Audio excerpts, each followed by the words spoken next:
Hello good evening friends, welcome to the channel stock guru and case daily dose market analysis का। आज क्या हुआ और कल क्या पॉसिबिलिटीज हैं, तो लेट्स स्टार्ट। जिन लोगों ने इस चैनल को पहली बार देखना है या देख रहे हैं, प्लीज़ चैनल सब्सक्राइब करेंगे, बेल आइकन दबाएंगे। रोज जो मैं लाइव स्ट्रीम करता हूं उसको मिस मत करो। वो गोल्डन पीरियड आपके लिए एक लर्निंग कर्व है। अगर आप उसको पिक कर पाए ठीक से और समझ पाए तो मुझे इतनी उम्मीद है कि आप सेल्फ ट्रेडिंग करने लग जाओगे कॉन्फिडेंटली। अदरवाइज अगर आप मेरा गाइडेंस चाहते तो मैंने व्हाट्सएप नंबर दिया ही हुआ है। वीडियोस मिस मत कीजिए, एनालिसिस वीडियो से लेके लाइव स्ट्रीम को फास्ट फॉरवर्ड करके देखिए। Trust me, this is only organically growing channel. यहाँ कोई बॉट सब्सक्राइबर नहीं है, लोग जुड़ते हैं यहाँ पे, चाहे 2 या 3 जुड़ रहे हो, आई एम हैप्पी। मैं कई चैनल्स में रोज बात करता हूँ कि ऐसे ऐसे चैनल्स थे जिनके 800-900 सब्सक्राइबर थे और एक साल में 1.5 लाख। तो आप जरा सोचिए इस बात पे। इधर उधर चैनल्स में मत भटकिए, जहां आपको रियलिस्टिक बात करने वाला इंसान मिलता है उसके साथ जरूर जुड़िए। तो लेट्स स्टार्ट। आज बैंक निफ्टी का पहले मैं बताता हूँ कि बहुत मार्केट ओवरऑल फ्लैट स्टोन किया, साथ ही बंद हुई। 38 पॉइंट बैंक निफ्टी नीचे, 88 पॉइंट आपका निफ्टी नीचे। तो क्लियरली निफ्टी बैंक निफ्टी में जो वीकनेस थी वो थी निफ्टी के अंदर। तो पहले मैं फटाफट निफ्टी को बता देता हूँ। निफ्टी ओपन हुआ पूरी तरह से फ्लैट कल। 17,292 पे क्लोज होने वाला निफ्टी 383 पे, यानी हार्डली किसी बहुत ही सिंगल डिजिट के डिफरेंस से नीचे की तरफ खुला। बट जो प्रॉब्लम एरिया था वहाँ नहीं था। वो थोड़ा सा ऊपर जाने के बाद जो उसने गिरावट दिखाई, मैं आपको चार्ट चार्ट के थ्रू समझाने की उसकी जर्नी कोशिश करता हूँ। देखिए, सुबह निफ्टी में अपना दम तोड़ दिया था। वो शुरुआत ऐसे लगी कि पता नहीं कुछ करेगा, बट बस हल्का सा 17,400 को उसने आसपास छुआ। उसके बाद देखिए उसका सिर्फ डाउनफॉल ही ज़्यादा से ज़्यादा देखने को मिला। अगर आप उसकी पूरी जर्नी को समझेंगे तो उसके लिए जो क्रिटिकल एरिया, मैंने हमेशा क्या बोला था, पहले तो वो साइड ऑन चलता रहा। और सबसे बड़ी बात क्या हो रही थी निफ्टी में, जो किसी ने भी नहीं सोची थी, वो थी अदानी ग्रुप के शेयरों का चलना। तो अदानी ग्रुप के स्टॉक्स थे, वो बहुत अच्छा करके गए थे, मैं आपको बताऊंगा। लेकिन जो प्रॉब्लम एरिया निफ्टी का शुरू होता है वो दोपहर को, जब वो the moment it finally breaks that 17,350। मैं हमेशा बोल रहा था कि वो निफ्टी के लिए करो या मरो है किस्म से। अगर वो अगेन एंड अगेन चैलेंज हो रहा है तो दैट मीन्स सुबह से आपका व्यू क्या बनना चाहिए था, आपका सुबह से व्यू नेगेटिव ही बनना चाहिए था। तो मैंने कॉल राइटिंग करके एक स्ट्रेटजी मैं रोज इस्तेमाल कर रहा हूँ and it is really fetching very good results. आप चाहिए तो क्या किया, कैसे मैंने 20 लॉट का एक वर्चुअल सिमुलेटर में ट्रेड सेटअप बनाकर उसके अंदर मैंने सारी वर्किंग करके दिखाई है। अगर आपके पास समय होगा तो आप प्लीज़ मेरे लाइव स्ट्रीम को देखिए, आप समझ जाओगे। It's giving good results. Even though writing में पैसा ज़्यादा लगता है, but that's a better better approach, to get some consistency in the profit. Okay, तो वो सब के अलावा मेन चीज़ क्या हो रही है यहाँ इस चार्ट को देख के आपको पहले क्या समझ में आ रहा है कि हर बार निफ्टी जो है 17,350 को 1 2 3 4 कम से कम 7 8 बार चैलेंज करता है और अल्टीमेटली गिव अप हो जाता है वो 17,350 लगभग 1:30 बजे। और वहां से देखिए सीधा आपका जो फॉल है वो इस तरह से ब्रूटल फॉल आता है कि 17,300 का जो क्रिटिकल लेवल था वो भी टूट के सीधा आप डे लो पे चले जाते हो। तो ये जो जर्नी है यहाँ से फॉल की, इसकी वजह ही वो लेवल का टूटना है। और सेक्टर वाइज अगर आप देखें तो सिर्फ जी का एक जो इशू था वो सॉर्ट आउट होने की वजह से, जी 7-8% ज़्यादा होने की वजह से मीडिया का सेक्टर ऊपर दिख रहा है, अदरवाइज वो इतना रेलेवेंस नहीं है उसका। थोड़ा बहुत ऑटो, हल्का सा पीएसयू और प्राइवेट बैंक में बहुत नोशनल सी पार्टिसिपेशन, लेकिन फार्मा, आईटी, मेटल्स, इन सब के अंदर गहरा दबाव। वेदांता आज काफ़ी टूटा है।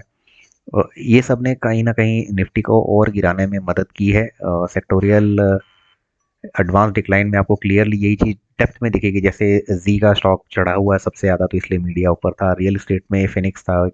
अदरवाइज आप देखिए प्राइवेट बैंक्स में कुछ भी नहीं था। प्राइवेट बैंक्स में आप साफ देख लीजिएगा, Axis, ICICI was under tremendous pressure, including even Kotak. तो there was nothing, even HDFC जो बैंक था that was also unable to do much.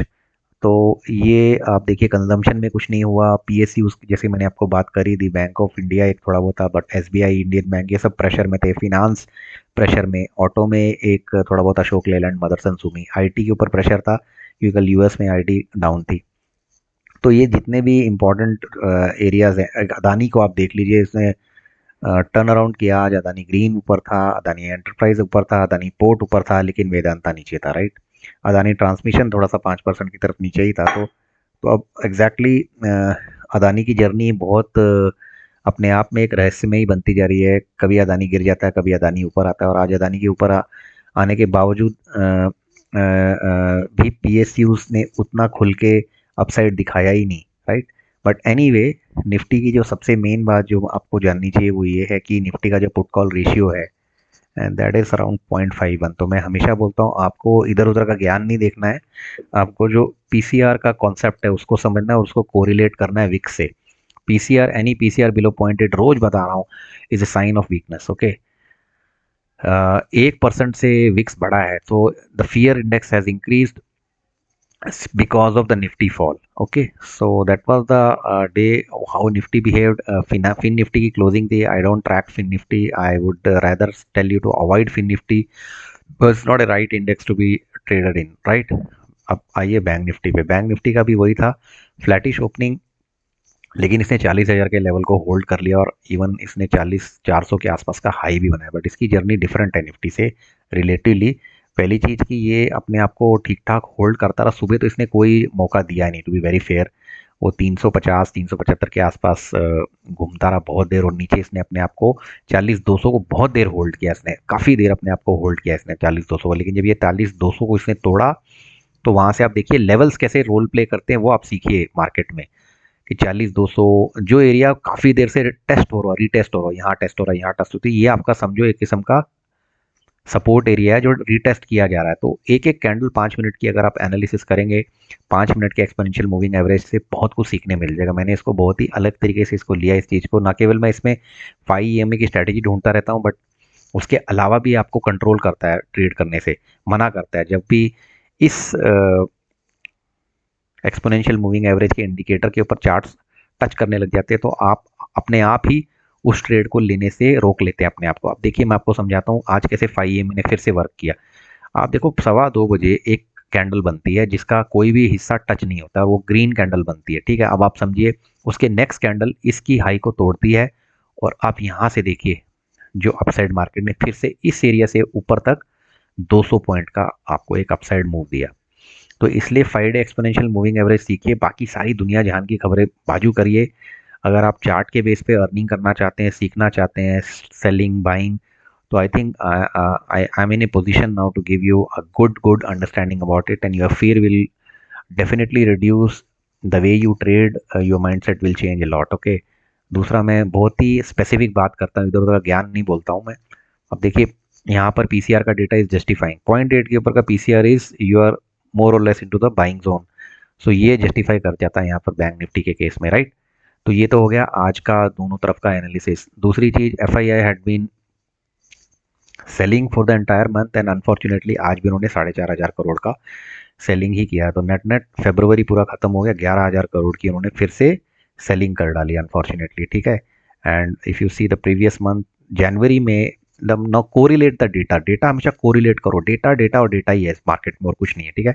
जनवरी में 41,000 की सेलिंग की थी एफआईआई ने, which is just 11,000 for the month of फरवरी। सो दैट्स गुड बिकॉज फरवरी selling is less than even दिसंबर।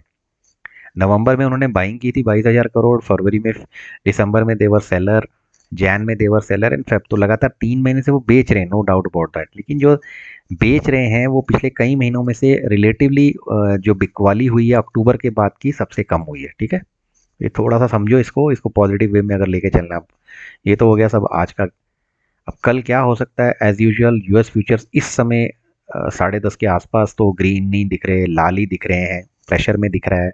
हमारा जीडीपी का डेटा आया, क्वार्टरली जीडीपी कोई इतनी बड़ी बात नहीं है, दुनिया का हाल खराब है उसमें, फिर भी आप लोग ठीक चल रहे हो। एसजीएक्स जो लिस्टेड है वो है 17,385 दिखा रहा है, हम लोगों का मार्च का निफ्टी दिखा रहा है 17,400। तो 15 पॉइंट का हेर फेर तो मुझे तो पता नहीं, ऐसा लग रहा है कि we will near about and open flat in Nifty tomorrow also. तो direction is still not very certain. इस डायरेक्शन को अगर हमने असर्टेन करना है तो we have to see the chart again. साफ दिख रहा है आपको, जो आज का लो है वो कल का सपोर्ट बनेगा, ठीक है। चार्ट के थ्रू मैं इतना ही बोल सकता हूँ, 17,300 17,350 ये सारे के सारे हर्डल्स ही हैं। तो अगर हम ऑप्शन चेन का डेटा देखें तो हमको गैप डाउन नहीं खुलना चाहिए। अगर गैप डाउन खुलेंगे तो 17,200 क्वेश्चन किया जा सकता है, yes, on the lower side. उससे नीचे मार्केट जाती हुई मुझे नहीं दिख रही है, बिकॉज परसों है एक्सपायरी, और आप ध्यान से देखिए 17,150 का प्रीमियम ₹20 से कम है, तो उतनी नीचे मार्केट आने के चांस नहीं है और उसी तरह से मार्केट किसी हालत में भी 17,450 के ऊपर जाती हुई दिख नहीं रही है। वर्स्ट केस में भी 17,400 तक जाएगी, तो बहुत निफ्टी के केस में वीकनेस ज़्यादा है, मुझे साफ दिख रहा है। निफ्टी को ऊपर बहुत बहुत हर्डल्स है, बहुत रेजिस्टेंस है, लगभग 1.5 करोड़ के आसपास का रेजिस्टेंस उसका 17,400 के ऊपर है, 17,400 and onwards. So Nifty is weak. We have to admit it, unless something happens in metals or some great thing happens in finance or banks. Okay, bank Nifty भी आ जाओ। देखो, bank Nifty relatively looks better. वही 40,000 की main support है, लेकिन अगर दिन जब मार्केट शुरू होती है तो 40,150 से 40,200 उसकी एक कुशन सपोर्ट मानी जानी चाहिए। और ऊपरी सतह पे तो साफ है कि 40,400 के ऊपर वो गया नहीं है, तो वही उसका रेजिस्टेंस एरिया है। अगर हम ऑप्शन चेन पे देखें इसको, और आसानी से समझ में आ जाएगा। देखो, नीचे की तरफ ऐसा लगता है कि उसको सपोर्ट एक लगभग 50 लाख की सपोर्ट है, 40,100 40,000 पे as per the option chain. और ऊपर की तरफ का जो रेजिस्टेंस एरिया है, इसका भी वही है कि एक 40 लाख का रेजिस्टेंस एरिया, 40,400 40,500 पे। ओके, अगर इसको हम ध्यान से देखें तो देखो, बैंक निफ्टी एक ऐसी इंडेक्स है जिसके अंदर जो है ना, ऊपर नीचे जाने के जो दायरे हैं वो बहुत बड़े बड़े हैं अभी भी। यानी बैंक निफ्टी ऐसा है कि वो 40,800 से लेकर ऊपर की तरफ और नीचे की तरफ अगर आप ध्यान से देखें तो 39,600। तो क्या हो जाता है, 800-900 पॉइंट खुल जाते हैं इसमें, कहीं भी किसी भी साइड जा सकता है वो, राइट।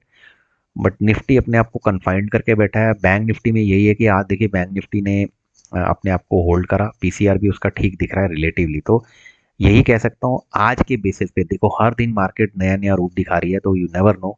आज के बेसिस पे अगर हमको बैंक निफ्टी को या निफ्टी को देखना है, तो अगर मैं बैंक निफ्टी को देखता हूँ पहले, तो मुझे क्या दिख रहा है यहाँ पर कि जो वीकनेस है वो समझो एसबीआई में है, कुछ हद तक आईसीआईसीआई में है, लेकिन जो स्ट्रेंथ है वो एचडीएफसी, कोटक, इन सब में दिख रही है। और इनफैक्ट इनमें से जो आईसीआई एक्सिस या एसबीआई में से या आईसीआईसीआई में से कोई भी थोड़ा सा वीकनेस कम दिखा दे, यानी कि स्पेशली आईसीआईसीआई और एचडीएफसी एक दिशा में चले, तो बैंक निफ्टी के अंदर एक अपसाइड पॉसिबल है। Yes, you heard it right. Where is in Nifty we have a problem, Reliance is not contributing much, so we need Reliance, we need IT to come up। जब तक ये नहीं आएंगे तो निफ्टी के ऊपर दबाव रहने वाला है। सो आई होप आप जो है इस एनालिसिस को रोज देखते होंगे, एंड नहीं देखते होंगे तो आप बहुत कुछ मिस कर रहे हैं। Please watch the daily analysis, don't miss the live stream. And I am telling you, live stream में मैं जो करके दिखा रहा हूँ, आई एम कॉन्फिडेंट एनफ कि वो स्ट्रीम उस तरीके से कोई भी नहीं कर रहा है। बहुत चैनल्स हैं, इन चैनल की भीड़ में से निकलिए, इस चैनल के ऊपर भरोसा रखिए, keep the support and keep watching the channel. Bye bye, thank you.